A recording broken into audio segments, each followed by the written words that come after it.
Sequenza Sancti Evangelis secundum Mateo.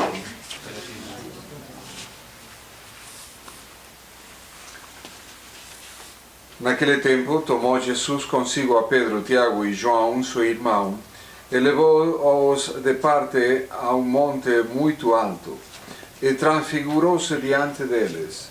Seu rosto resplandeceu como o sol, e suas vestes tornaram-se brancas como a neve. E eis que apareceram Moisés e Elias falando com ele. Então Pedro, tomando a palavra, disse a Jesus: Senhor, bom é estarmos aqui. Se quiserdes, faremos aqui 3 tabernáculos, um para vós, outro para Moisés e o terceiro para Elias. E ainda falava ele quando uma nuvem brilhante os envolveu, e da nuvem soou uma voz que dizia: Este é o meu filho muito amado, e nele pôs toda a minha complacência, escutai-o. Ouvindo isto, os discípulos caíram com a face na terra e ficaram muito atemorizados. Aproximou-se, porém, Jesus, e tocando-os, disse-lhes: Levantai-vos e não temais. E erguendo-se ele os olhos, não viram ninguém senão a Jesus só. Enquanto desciam com eles do monte, ordenou-lhes, dizendo: A ninguém digais o que vistes, hasta que o Filho do Homem ressuscite dos mortos.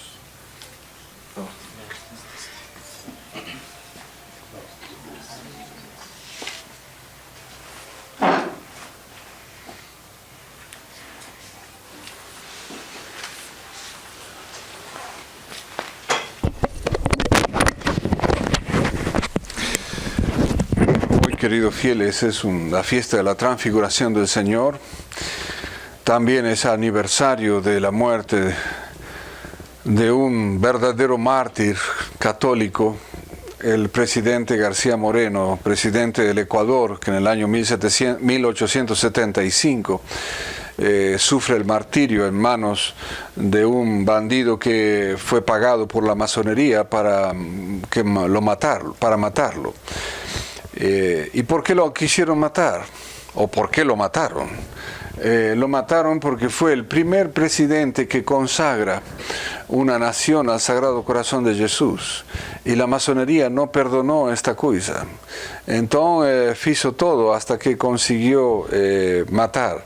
Y digo verdadero mártir católico, porque habrán escuchado las noticias que hubo un sacerdote, creo que después hubo otro en Bélgica, hubo un sacerdote en Francia, un sacerdote ya anciano, más de 80 años creo que tenía, que fue degollado por musulmanes. Y falaban de que era un mártir. Lémbrense que la palabra mártir implica dar la vida por la fe católica, no por cualquier cosa, no por cualquier fe, entre aspas. Entonces, un sacerdote que estaba dando misa nova, que había conoció la tradición y estaba en el modernismo, y que además este sacerdote dio terrenos de las parroquias para construir mezquita. O sea, un sacerdote que colabora con el enemigo para construir mezquitas. Absurdo, absurdo. Y que este hombre, yo lo lamento mucho que haya, en fin, tenido esta muerte violenta, pero quizás esto consiguió de que Dios le perdone sus miserias. Pero esto no es un mártir. Yo casi diría que es un imbécil. ¿Por qué? Y porque no podemos estar a alimentar enemigos. Y el enemigo del Islam es un enemigo muy fuerte. Ustedes lean la historia de la iglesia. El Islam aparece en el 711, y desde que aparece en el 711 el Islam continuamente es una briga continua contra la Santa Cruz, contra la fe católica, y que este sacerdote venga a ofrecerle, a regalarles terrenos para que ellos construyan sus mezquitas. Es suicida esta cosa. Entonces tenemos que tener idea de lo que es realmente martirio, porque se usa la palabra mártir como de una manera bastante laxa, diría, e impropia con relación a la fe católica. Entonces, pero volviendo al tema del Evangelio, de la transfiguración del Señor, ¿por qué nuestro Señor se transfigura? Porque nuestro Señor en la transfiguración deja ver un poquito de su divinidad. ¿Y por qué muestra un poquito de su divinidad y no toda? Porque no soportaríamos. San Pedro, Santiago y San Juan no hubiesen soportado estar frente a todo, con toda la potencia de un Dios. Por eso que se muestra un poco. ¿Y por qué muestra ese poco? Porque precisamente a sus 3 elegidos los quiere como fortalecer en la fe. Porque va a venir el escándalo de la pasión de Cristo, en donde su divinidad va a ser totalmente, prácticamente apagada, en donde toda su humanidad va a estar presente, pero esa humanidad ultrajada, lacerada. Entonces, precisamente para lembrarles después, y por eso es que dice, no comenten esto hasta que no suceda que el Hijo del Hombre resucite, etc. ¿Por qué? Porque el Cristo quiere fortalecerlos ante el escándalo de la cruz que iba a venir después. Y como lembrarles que a pesar de que lo van a ver pregado en una cruz y escarnecido, Él es Dios. Y una de las cualidades que Dios tiene, que a veces nos esquecemos de estas cosas, es la luminosidad. Se ve con una luz como si fuese una nieve, todo su cuerpo. Porque Él mismo dice, yo soy la luz, el camino y la vida. Es por esto que por ejemplo, cuando nos pecamos, generalmente no estamos a pecar a la luz del día. ¿Por qué? Porque instintivamente el alma tiene vergüenza de mostrarse ante la luz cuando peca. Entonces, Él es luz. También eso es importante para entender de que cuando nosotros seguimos a Jesucristo, seguimos el Evangelio, estamos con la luz. Y nada tenemos que ver con las trevas. Y no podemos estar media luz, medias trevas. No. Estamos con la luz o estamos en las trevas. Dios es luz. Dios también es remunerador. Lembren esta palabra que existe en portugués. Remunerador, ¿no? O sea, quiere decir que Dios premia al bom y castiga al malo. Entonces, cuando hoy se escucha hablar continuamente de que misericordia, que Dios tiene misericordia, Dios va a tener misericordia con todos, no es tan fácil. No es tan fácil. Estamos ante un ser que es la infinita misericordia, mas también es la infinita justicia.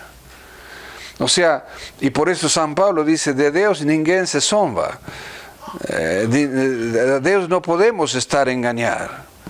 Entonces, no podemos estar a pecar aproveitándonos de que es misericordia y que vamos por narices a tener misericordia. No, esto es tomar por bobo a Dios, y Dios no tiene nada de bobo. Dios es la infinita sabiduría. Y este es otro punto también que quisiera profundizar. Él es la infinita sabiduría, no nos. ¿Y por qué digo esto? Porque muchas veces blasfemamos. La blasfemia es el insulto a Dios, la Virgen o a los santos. Y muchas veces, a veces considero que mucha gente no lo hace tal vez consciente. Pero muchas veces la gente se queja de cómo suceden las cosas. No sé, supongamos un niño que se pone doente, alguna injusticia que estamos a olear y que, en fin, que Dios permite por lo menos, etc. Decimos, ¿cómo Dios hace esto? Dios no puede ser que sea bon y esté a hacer tal esto y tal otra cosa. Entonces, ¿por qué Dios actúa de esta manera? Él sabrá por qué. Cuando estuvimos con el amigo Eugenio en Italia, visitamos una catedral de una ciudad que se llama San Gimignano. En San Gimignano hay una santa en un altar lateral que se llama Santa Fina. Es una vida interesante la de esta santa porque es poco conocida ella. Ella vive allá por el año al comienzo del 1200. ¿Y qué pasa con Santa Fina? Santa Fina era filla de un casal noble, pero que había venido a la pobreza. El padre muere cuando tenía Fina 4 o 5 años y ella fica sozinha con su amai. Y muy pobres. La madre tenía que salir a pedir esmola para poder vivir. Y Santa Fina cuando tiene unos 7 o 8 años, toma una doenza que fica paralítica y postrada. No podía mexerse ni siquiera las manos, tenían que darle de comer en la boca, en fin, estas cosas. Entonces la atendía su amai y una vecina. Y para colmo, cuando Santa Fina tenía unos 9 o 10 años, la amai fallece. Você ponte a pensar, una menina que está paralítica, que no puede mexer sus manos, que dormía en una tábula y que ficaba sozinha, sin pai, sin mai, mas Santa Fina confiaba en Dios y no estaba a quejarse de Dios. Es bonito porque cuando lees la biografía de Santa Fina, dicen que Santa Fina tenía frente a su camastro de paralítica, tenía un crucifixo. Y ella le decía al crucifixo, me duelen tus llagas, no las mías. ¿Cuántos decimos estas cosas? ¿Cuántos estamos a ver lo que a mí me toca y no lo que a Dios toca y lo que Dios tuvo que sufrir por nos? Qué poco estamos a olhar el dolor de todo un Dios crucificado por nuestros pecados. Y siempre estamos a ver el miquis mío. Lo que me pasa a mí, lo que yo sufro, lo que esto. ¿Y Dios qué? ¿O Dios no sufre al ver esta sociedad, esta humanidad que va cada vez a más perdida, etcétera, etcétera? Entonces, aprender de Santa Fina, primero a no quejarse. Santa Fina tenía esta cosa espantosa de una parálisis. Dice que las moscas se apoyaban en sus heridas y ella no podía espantar siquiera estas cosas. Los ratos pasaban por los pies. Entonces, cuando tiene Santa Fina 14 años, muere. Y ya cuando muere, empiezan los milagros. Dicen que una semana antes San Gregorio, el Papa, tenía devoción por San Gregorio Papa.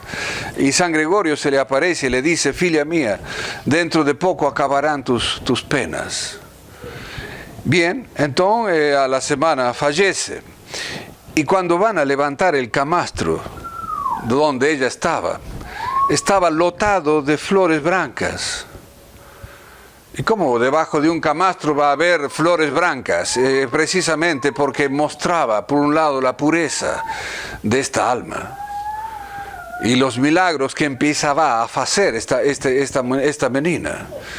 Dicen que cuando ya estaba a velar, la mujer que la cuidaba, porque había una sola vecina que la acompañaba, porque los demás gentes sabían que estaban, pero o cheiro, en fin, no querían acercarse a esta menina, no querían comprometerse con esta menina. Y la menina, la señora que cuidaba, la vecina que cuidaba a esta doente, tenía un brazo paralítico. Ainda brazo paralítico, asistía a esta doente. Y Santa Fina cuentan que su cuerpo ya muerto, dice que levantó su mano y tocó el brazo de esta vecina y curó de su parálisis. Cuando la llevaban para la misa en la catedral, empezaron a sonar los sinos de la ciudad a gloria. Los sinos tocaban a gloria, no a morto. Tocaban a gloria porque entraba una santa al seu. Y tú hoy vas a San Gimignano y está su cuerpo incorrupto ahí.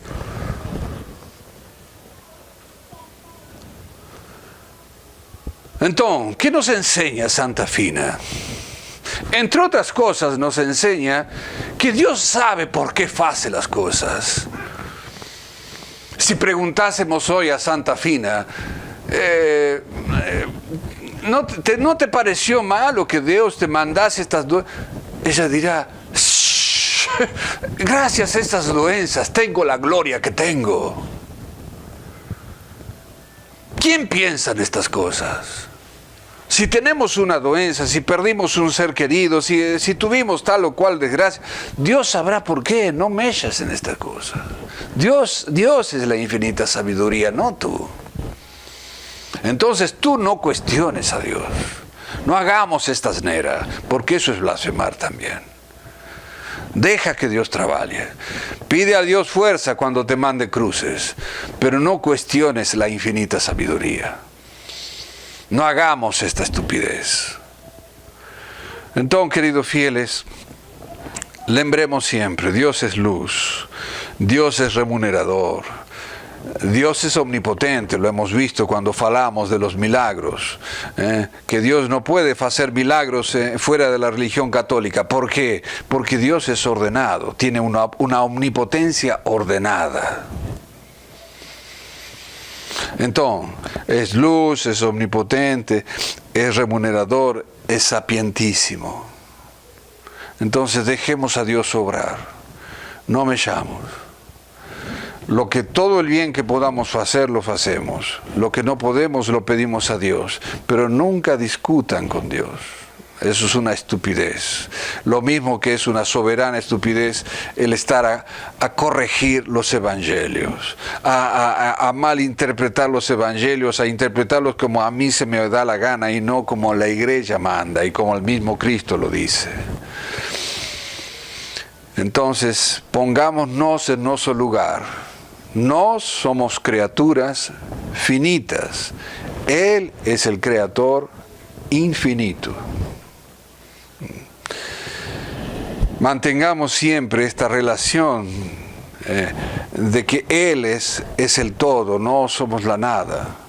Porque cuando empezamos a creer que somos algo, ahí empezamos como a endiosarnos.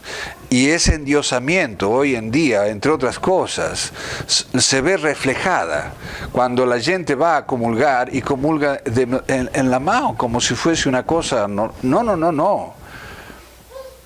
Por esto que la iglesia siempre enseñó a comulgar de joelhos y en la boca, de joelhos. No somos no dioses, nosotros no somos dioses, lémbrense siempre de esto.